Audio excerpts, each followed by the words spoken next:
Men rahmat aytmoqchiman. Kimga? Fidoyi ota-onalarga, qahramon ota-onalarga. Nimaga bunday deyapman?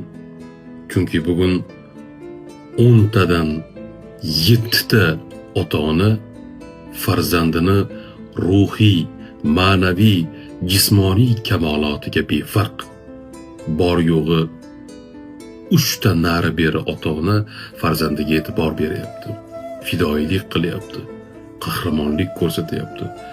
Jamiyatimizga sog'lom fikrli, kamoloti yuqori bo'lgan komil insonni tarbiyalab beryapti.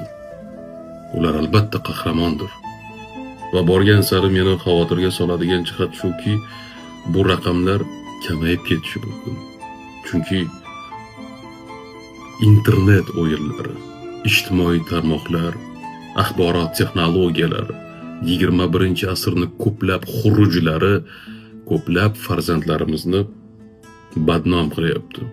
Ongu shuurini zaharlayapti. Millat, madaniyat, or, nomus, hayo degan ulug' qadriyatlarimizni yer bilan yakson qilyapti.